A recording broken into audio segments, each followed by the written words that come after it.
अगर प्यार दिल से किया जाए तो ज़िंदगी स्वर्ग बन जाती है। अगर वही प्यार फ़रेब नफ़रत से किया जाए तो ज़िंदगी को नरक बनने में देरी नहीं लगती। दोस्तों, आज की घटना जो मैं आपको बताने जा रहा हूँ, एक ही गांव के रहने वाले एक लड़का और एक लड़की एक दूसरे से बेइंतहा मोहब्बत करते हैं और कुछ दिन का समय उन्हें ऐसे ही बीत जाता है। कुछ दिन के बाद होता है वहाँ पर इतना बड़ा कांड कि लड़की की सदा सदा के लिए चली जाती है जान। दोस्तों, अगर आप भी पूरा मामला सुनेंगे तो एक बार के लिए आप भी सोचने के लिए मजबूर हो सकते हैं कि आखिरकार उस लड़की ने ऐसा क्या किया था जो उसकी मौत हो जाती है। आइए दोस्तों, जानते हैं पूरा मामला क्या था। नमस्कार, जय हिंद। आप देख रहे हैं APH न्यूज़ राहुल रावत के साथ। तो दोस्तों, आज की जो हकीकत की घटना आपको बताने जा रहा हूं, उत्तर प्रदेश में एक ज़िला पड़ता है कासगंज और इसी का एक अम्मापुर थाना क्षेत्र है। इसी के अंतर्गत एक गांव आता है टिकोरिया गांव।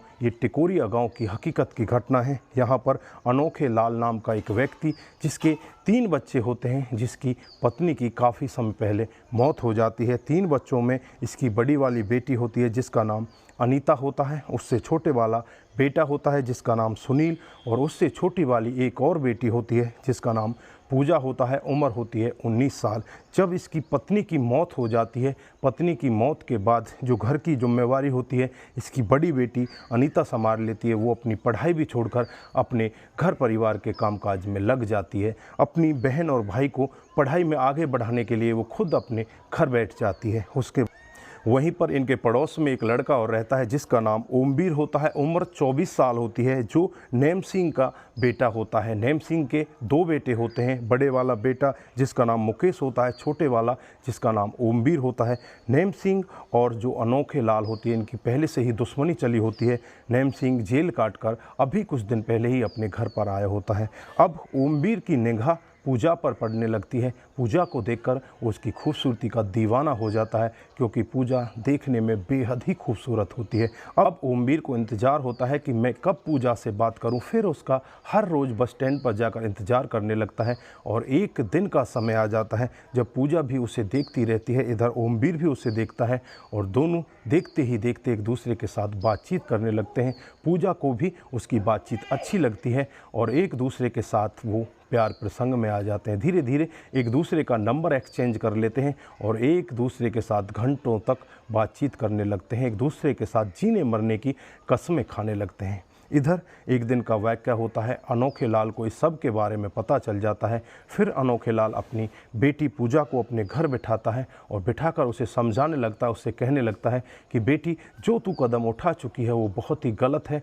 तू जिस रास्ते पर चल चुकी है वो उस रास्ते का अंत बहुत ही बुरा होगा, क्योंकि उनके साथ हमारी पहले से ही दुश्मनी है। हम उनके साथ तेरी शादी भी नहीं कर सकते और ना ही तू उनके साथ रह सकती। बेहतर होगा कि अपने कदमों को तू पीछे खींच ले, ये सब तेरे लिए अच्छा नहीं होगा। पिता को लगता है कि बेटी शायद मान चुकी है, लेकिन बेटी मानने वाली नहीं होती। फिर एक दिन उन दोनों की मुलाकात होती है। मुलाकात में पूजा और ओमवीर एक दूसरे के साथ बैठते हैं। यहाँ पर पूजा ओमवीर से कहने लगती है कि हमारे घर वालों की आपसी दुश्मनी के कारण हम एक दूसरे के साथ शादी नहीं कर सकते। बेहतर होगा कि तुम कहीं नौकरी लग जाओ और नौकरी लगने के बाद जैसे ही कुछ कमाने लगोगे, हम बाहर रहकर यहाँ से भागकर शादी कर लेंगे। ओमवीर भी पूजा से बेइंतहा मोहब्बत करने लगा था और मोहब्बत की वजह से वो अपने दोस्त के पास फ़ोन करता है। उसका दोस्त सूरत में नौकरी करता है और अपने दोस्त से कहता है कि मुझे भी भाई नौकरी लगा दो, मुझे नौकरी की बहुत ज़्यादा ज़रूरत है। फिर उसका दोस्त कहता है कि कोई बात नहीं,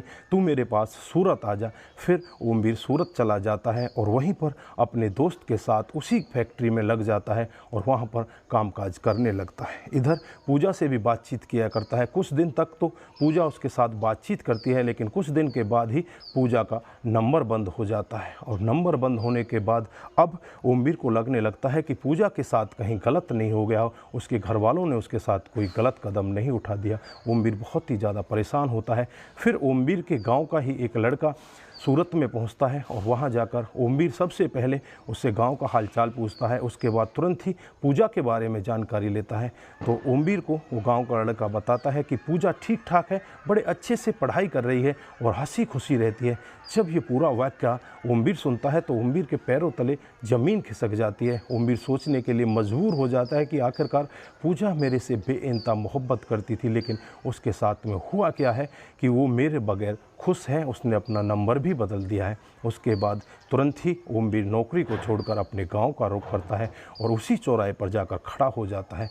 और वहाँ पर जैसे ही पूजा अपनी 2 सहेलियों के साथ आती है तो पूजा से ओमवीर यही कहता है कि मैं तुमसे शाम को तालाब के पास मिलना चाहता हूँ।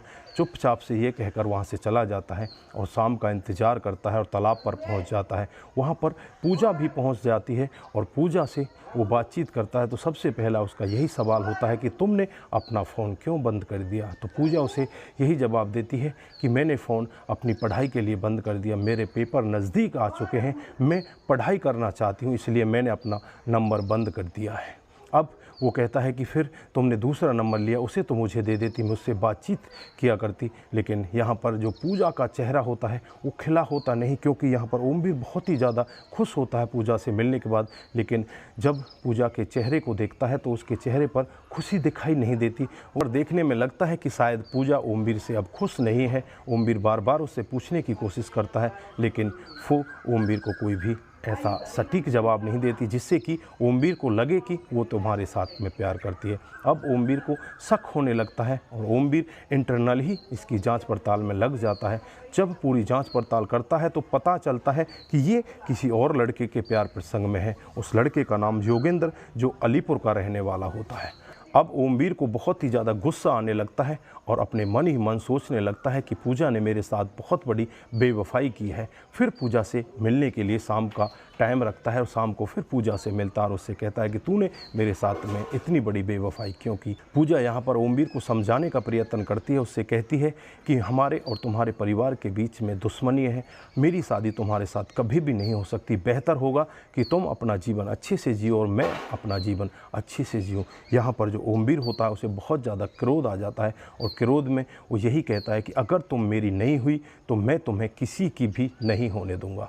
अगर मैं तुमसे सच्चा प्यार कर सकता हूं तो मैं तुम्हारे साथ नफ़रत भी उतनी ही ज़्यादा बेहतर कर सकता हूं। इधर पूजा भी उसे धमकी देकर जाती है, अगर तूने मेरे से कुछ कहने की कोशिश की तो मैं अपने पापा को इस सब के बारे में बता दूंगी। और फिर होता भी कुछ ऐसा ही है। पूजा अपने घर पहुंचती है और अपने पापा को सारा वाक्य बता देती है। पापा को बहुत ही ज़्यादा गुस्सा आता है और गुस्से में ओमवीर के घर पहुंच जाता है। वहां पर उसका पिता नेम सिंह होता है। नेम सिंह को कहकर आता है कि तेरा बेटा मेरी बेटी को मारने की धमकी दे रहा है, अगर ऐसा कुछ हुआ तो तुम सबको मैं नहीं छोड़ूंगा। उसके बाद वो अपने घर चला जाता है और जैसे ही अगला दिन आता है, अगले दिन ओमवीर अपने दिल में कुछ और ही ठान लेता है। पूजा अपनी स्कूल के लिए अपनी 2 सहेलियों के साथ जाती है। रास्ते में ही पूजा के हाथ को ओमवीर पकड़ लेता है और उसे खेतों की तरफ खींच कर ले जाता है। उन दोनों सहेलियों को धमकी देता है कि तुम यहाँ से भाग जाओ। उसके बाद जैसे ही खेतों की तरफ जाता है, उसके हाथ में एक ऐसा हथियार होता है जो बहुत ही तेज़ धार का होता है। उस तेज़ धार हथियार को उसके गले के ऊपर चलाने लगता है और कई बार चलाता है। थोड़ी देर बाद जो पूजा होती है उसकी आवाज़ बंद हो जाती है। पहले तो पूजा काफ़ी देर तक उससे दया की भीख मांगती रहती है। उससे कहती है कि मुझे माफ़ कर दो, मुझे तुम क्यों मारना चाहते हो, मैं जीना चाहती हूँ। लेकिन उसके कानों तक उसकी आवाज़ पहुँचती ही नहीं और उसके गले पर लगातार उस तेज़दार हथियार को चला देता है, जिसकी वजह से मौके पर ही उसकी मौत हो जाती है। उसके बाद वहाँ से चुपचाप फरार हो जाता है। जो सहेली होती हैं, जब उन्हें लगता है कि यहाँ तो पूजा की आवाज़ बंद हो चुकी है, पूजा के साथ कुछ गलत हो चुका है, उसके बाद दोनों सहेली स्कूल के अंदर जाती हैं और प्रिंसिपल को सारा वाक़या बता देती हैं। प्रिंसिपल भी तुरंत ही हरकत में आते हैं और नज़दीकी पुलिस थाने में इस पूरे वाक़या को बता देते हैं। उसके बाद पुलिस मौके पर पहुंच जाती है और खेतों में डेड बॉडी को देखा जाता है तो पुलिस की भी आंखें फटी की फटी रह जाती हैं। इधर जो पिता होता है वो भी वहां पर पहुंच जाता है। अनोखे लाल वहां पर दहाड़े मारकर रोने लगता है। अनोखे लाल का बेटा और बेटी भी पहुँच जाते हैं, वो भी दहाड़े मारकर रोने लगते हैं। अनोखे लाल से जब पूछताछ की जाती है तो पूछताछ में अनोखेलाल कहता है कि मेरी बेटी को मारने वाला कोई और नहीं, ओमवीर जो नैम सिंह का बेटा है, इन्होंने ही मेरी बेटी को मारा है। 2 दिन पहले भी हमारी झड़प हुई थी और ओमवीर को अपनी कस्टडी में ले लेती है। जब उनके घर जाकर देखा जाता है, नैम सिंह और उसका बड़े वाला बेटा वो घर से फरार हो जाते हैं। इन तीनों के खिलाफ नामजद मुकदमा दर्ज कर दिया जाता है और उसके बाद पुलिस इनकी तलाश में लग जाती है। 27 अक्टूबर 2013 को नैम सिंह और उसके बड़े वाले बेटे मुकेश को भी गिरफ्तार कर लिया जाता है। इनके खिलाफ तमाम धाराएं लगा दी जाती हैं, तमाम धाराएं लगाकर इन्हें जेल के अंदर बंद कर दिया जाता है। इस घटनाक्रम पर आप क्या बोलना चाहते हैं? आपकी जो भी राय है एक बार कमेंट बॉक्स में ज़रूर दीजिएगा कि दोस्तों यहाँ पर आपको किसकी ज़्यादा कमी लग रही है। क्या यहाँ पर पूजा की ज़्यादा कमी थी या उसका जो बॉयफ्रेंड था ओमवीर उसकी ज़्यादा कमी थी, या माता पिता की दुश्मनी के कारण ये इतना बड़ा कांड हो जाता है? दोस्तों आपकी जो भी राय है एक बार कमेंट बॉक्स में ज़रूर दीजिएगा। दोस्तों इस घटनाक्रम को सुनाने का उद्देश्य सिर्फ आपको जागरूक करना है, आपको बताना है कि हमारे समाज में इस तरह की घटनाएं भी हो रही हैं। दोस्तों आज के लिए बस इतना ही, फिर मिलते हैं किसी नए मूड के साथ। तब तक के लिए आप अपना ख्याल रखें, अपने परिवार का ख्याल रखें, सतर्क रहें, सावधान रहें और ऐसे क्राइम को अपने आसपास ना होने दें। नमस्कार, जय हिंद।